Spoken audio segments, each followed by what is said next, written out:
शिव भगत कहानी भाग 2। यह सुनकर शंकर तुरंत मंदिर जाना चाहता था। लड़के ने उसे अंदर का रास्ता दिखाया और शिवलिंग के बारे में बताया। शंकर ने मासूमियत से लड़के से पूछा, यह शिवलिंग क्या चीज़ है और हमें क्या देता है? लड़के ने बताया, हम शिव से जो मांगते हैं वह हमें दे देता है। हम सब ऐसा मानते हैं। लड़के ने कहा, अब अंधेरा हो रहा है, अब मुझे घर जाना होगा। और वह शंकर को वहीं अकेला छोड़कर चला गया। शंकर ने झिझकते हुए मंदिर में फिर से प्रवेश किया। वह एक कोने में बैठ गया और सोचा, एक पत्थर किसी को वह चीज कैसे दे सकता जो वे चाहते हैं। इसीलिए उसने इसका परीक्षण करने का फैसला किया और उसने पत्थर की प्रतिमा से कहा, हे शिव, कृपया मुझे पर्याप्त शिकार करने दें ताकि मैं भूखा ना रहूं। मेरे पास आपको चढ़ाने के लिए कोई फल या फूल नहीं है, लेकिन यदि आप मुझे शिकार करने देते हैं तो मैं उसे आपके साथ साझा करूंगा। मैं वादा करता हूँ कि मैं आपको धोखा नहीं दूंगा, उसने घोषणा की।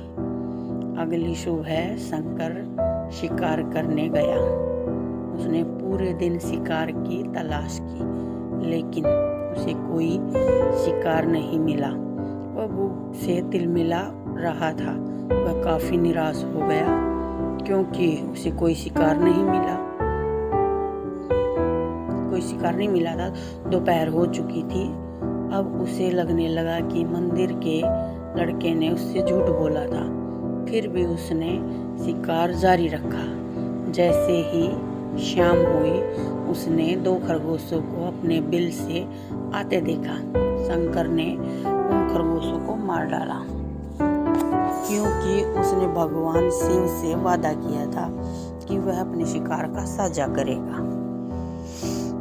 वह मरे हुए खरगोश में से एक के साथ मंदिर गया। देर हो चुकी थी और मंदिर सुनसान था।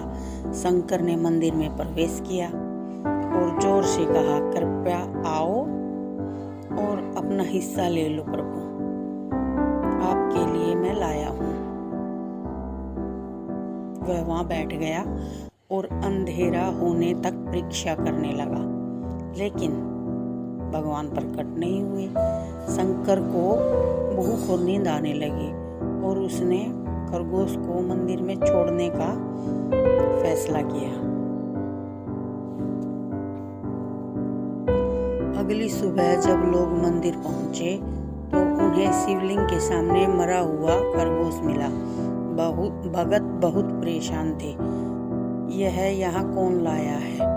उसने हमारे मंदिर को अपवित्र करने की हिम्मत कैसे की? उन्होंने खरगोश को बाहर फेंक दिया।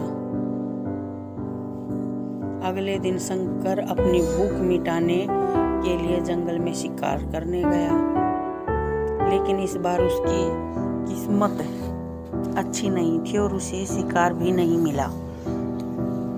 उसने सोचा, आज रात मंदिर जाना चाहिए और शिव से पूछना चाहिए कि उनको खरगोश का भोजन कैसा लगा।